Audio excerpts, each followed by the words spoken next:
I don't know about you guys, but I really love coffee. I love the aroma, I love the flavor. I love taking some nice warm coffee, mixing in some heavy cream and a little bit of sugar-free sweetener. It's a nice experience. I really enjoy it. The problem with coffee though is that my diabetes tends not to. And this tends to be the case with a lot of people, so I wanted to make a video about that today, talking about coffee. Is coffee good for diabetes? Is coffee bad for diabetes? Or maybe coffee is just neutral for diabetes. Let's get into that. So to start, coffee has 0 carbs. So you'd think, wow, 0 carbs? It must be completely safe, even for type 1 diabetes. But the truth isn't so clear. Yes, coffee has 0 carbs, but unfortunately, coffee can still have a big impact on your blood sugars, especially if you drink coffee excessively every single day for a long period of time. It turns out that coffee doesn't raise your blood sugar directly because it has 0 carbs. And it's not even about what you add to it necessarily, but coffee does raise insulin resistance. Yes, there are multiple studies that show this. In fact, an esteemed author named Adam Brown, who made a wonderful book that I recommend called Bright Spots and Landmines, talks about this very phenomenon where caffeine, which is very, very high in coffee, especially that strong coffee that I know some of you love, raises insulin resistance. There are at least 17 studies showing the relation between coffee and insulin resistance. And not just insulin resistance, but also glucose tolerance, as in how much carbs will affect you. So what I've noticed myself, without even looking at any studies, what I've noticed myself when I drink coffee is that the first day I drink coffee, it's fine. There's no impact on my blood sugar. Second day, it's okay.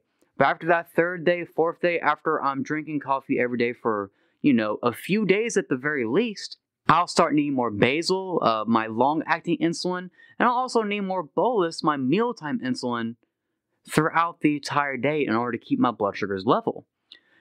And honestly, I find that my blood sugar is a lot more difficult to keep in a normal range when I'm drinking coffee. Not because the coffee's raising my blood sugar or anything in the coffee is, but because the insulin that I'm using to keep my blood sugar normal, my basal insulin, my bolus insulin, suddenly isn't having the same effect.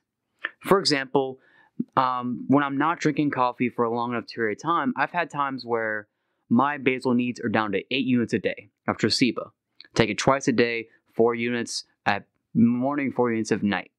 But after drinking coffee for about a week, that can shoot up to about 11 units, and that can make a huge difference. And during that transition period where my blood sugar starts rising, well, those days are going to be harder because I can't fix those until I get home. Now, if you're a pump user, this can be easier to deal with. You can change those basal rates in real time. But even so, you're going to find that the insulin that is pumping through you, whatever the insulin is, it's going to be your body's going to be more resistant to that insulin because of coffee, because of the caffeine in coffee.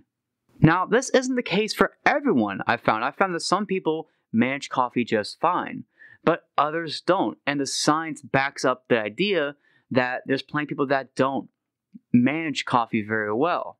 So, what's the recommendation? Is coffee good or bad? Yes, coffee has 0 carbs, but coffee also makes blood sugar control a little bit harder. It makes it so you need more insulin. And it makes it so that you're going to have these transitional periods, if you're on and off with coffee, where you need less insulin before, you need more later. And in the meantime, you're going to have to deal with high blood sugars, you're going to deal with corrections. And that can be a real hassle. I want to make managing diabetes as easy as possible. And the easiest way to do that is to avoid the foods that cause insulin resistance and cause issues. Coffee is one of them for me. So as much as I love coffee, as much as I love the aroma, the flavor, and everything about coffee, the boost of energy it gives me, it's wonderful. I gotta do without, and that's where I'm at right now. I might have one occasionally, just one drink every now and then, but I'm not going to have it for a few days at a time and let that insulin resistance happen that results in me having, a bit of more of a roller coaster blood sugars. I'm trying to keep those numbers as flat as possible. It's much easier for me to do that when I cut coffee out. So what about you? Do you drink coffee with your diabetes? How do you manage it? I'd love to hear your comments. I'd love to hear your own suggestions below. If you manage coffee or if you find that it's too much for you, leave a comment below and let me know what you think about it. Because there's a big debate going on with this. Because yeah, it's zero carb, but yeah, it also can cause problems. So let me know what you think below. My recommendation is to avoid it, especially if you notice the patterns I've noticed, where you need more insulin when you have coffee, but you need less insulin when you don't. It's better to need less insulin. Let me know below, and just keep these kind of patterns in mind. Whenever you find a food or a drink that you think is zero carb, but you notice when you drink it, your blood sugars go up, you're having issues, you need more insulin, consider cutting that out, just like how I've cut out coffee. That's all for everyone. Keep taming that type 1, and we'll see you in the next video. If you like the stuff I'm talking about, if you like the videos I'm giving about taming type 1 diabetes, be sure to like the video, be sure to subscribe to the YouTube channel, and be sure to follow all my social media. My Instagram has been taken down, but you can still follow me on Facebook, and you can still follow me on Twitter, and you can still find all my information, all my content, and a lot of testimonials on my website, tametype1.com. So be sure to check that out, and have a wonderful day, everyone.